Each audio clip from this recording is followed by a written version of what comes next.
Hey guys, week 3 of the RFFL recap, summarizing what was really a pretty crazy week this week. We were talking about it a little bit on the group chat, but I'm going to dive into it a little bit more. Same as usual, you guys know the process. Starting out with the first game of the week, which was the game that everybody was talking about, really, which was Danny's game against Tennell's. Tennell had 219 points, Copsing had 163. Starting with Tennell, wow, if you would have told me, Tom, there's going to be a guy who's going to score like 220 points this week, how do you think he's going to do it? I would have said, I think his top player has to be at least high 40s, low 50s, and some of his guys obviously have to have some really, really good games.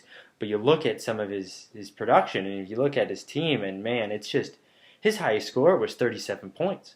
Which, granted, is still a lot of points, but you look at all of his players and just every single one of them, with the exception of Alshon Jeffrey, who got 12, and his kicker, if you wanted to count that, who got him 4 points. Every single player just did very, very, very well.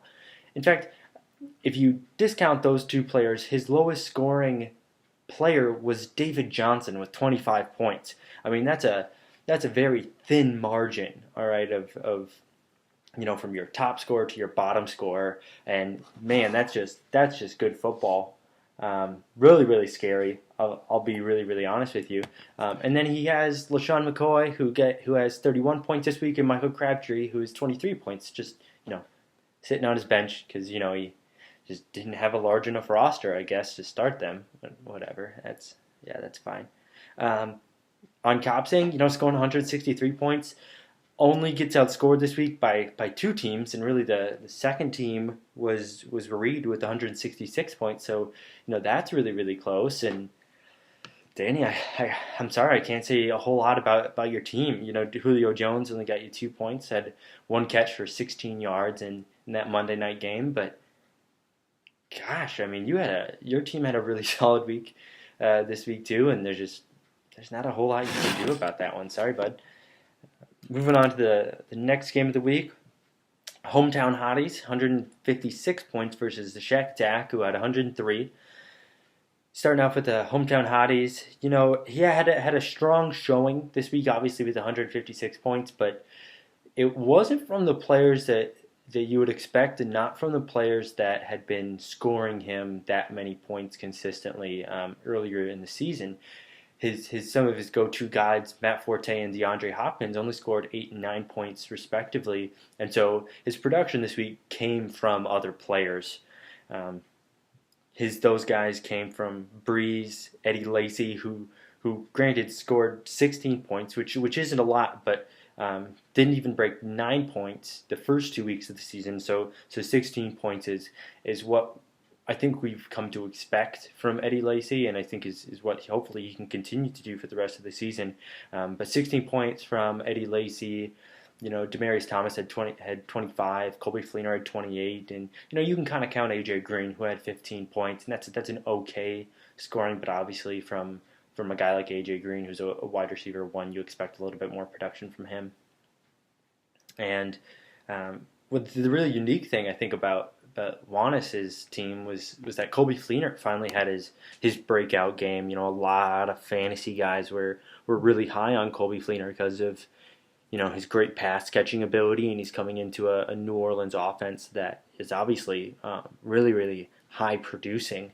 Had scored 1 point the first week, 4 points the second week, and now finally in his third week he scores 28 points. And so, hopefully, you can't expect him to produce that type of points every week in and week out, but he should be a tight end one for the remainder of the season, and that game kind of flashed some of the potential that a lot of people saw that he could have. Moving on to Burke's team, the Shack Attack.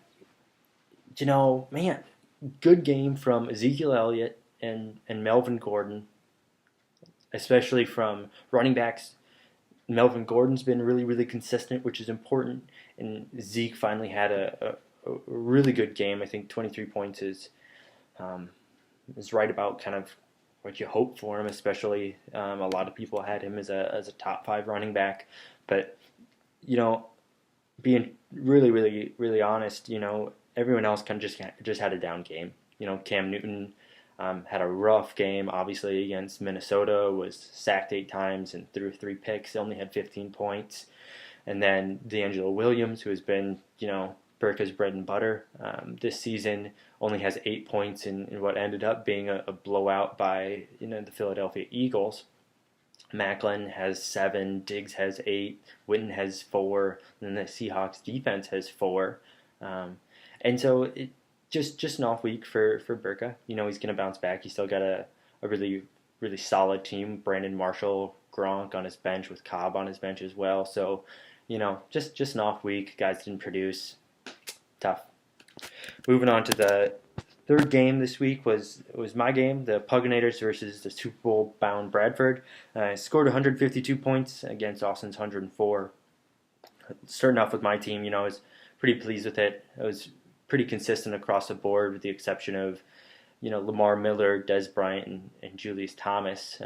Miller got me 14, but I drafted him to be an RB1, so I'm hoping he can be a little bit higher than that. But I'll kind of take it.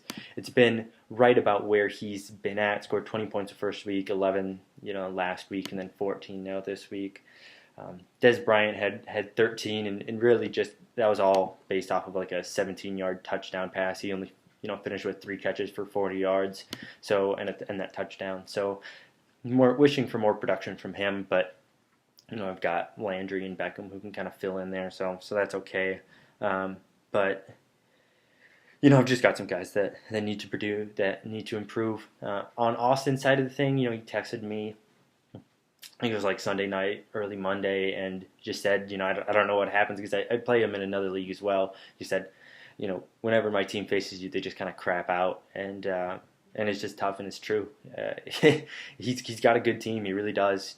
C.J. Anderson is a great RB1, and he's got 2 wide receivers really with Cooks and Brown, who are wide receiver 1s, and could very easily fill that role on other teams in our league. But just it didn't happen for him this week. Had good production for Matt Ryan and Antonio Brown, but outside of that, didn't have a whole lot of great stuff happen. C.J. Anderson got him 4. Cooks, who is you would expect in a huge game, huge offensive game against Atlanta on Monday night, would have gotten something, would have gotten a chunk of that, but really didn't. Only had 3 points, and that's tough to see. Travis Benjamin, who with the Danny Woodhead injury, you would expect to have a little bit more volume, but he only gets you 10 this week, and that's a tough pill to swallow. Maybe the diamond in the rough out of this week for you, Austin, is that Tevin Coleman had 29 points, and although he was on your bench, it obviously shows the type of talent that he has, and even if he's in a running back by committee, moving on into the future with Freeman, he can still be a plug guy for you on bye weeks. So I'm still a pretty solid flex player for you. Moving on to our final game of the week. Boy, it was a close one, and I didn't even realize it was going to be this close. But Reed 166 points versus Minia's 164. Really, really impressive here. I mean, Reed, except for your running backs, Giovanni Bernard had 8 points. McKinnon had 7. You had a really, really solid performance. With obviously a big game from T.Y. Hilton, who scored 36 points on that game winner touchdown. It was like something like 60 yards. So that's obviously really great. Allen Robinson finally got back to the production that you would expect from him with 24 points. Jimmy Graham had a good game with 25 points, and then you had the Vikings D. Obviously, y'all know what kind of happened there.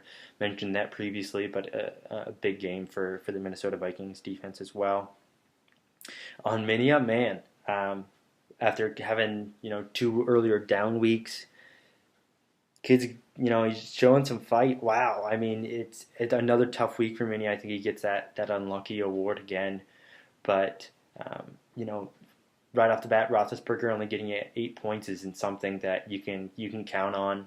Week in, week out, he's obviously a terrific quarterback, and I think he's going to be scoring a lot of points for you. But just as a down week, then you have Eric Decker, who was terrific last week and the week before, only gets you 4 points this week when you start him, and And then you look at your bench, Gurley, Ingram, Baldwin had 21, 22, and 35 points respectively. So, man, really, really could have pulled this one off.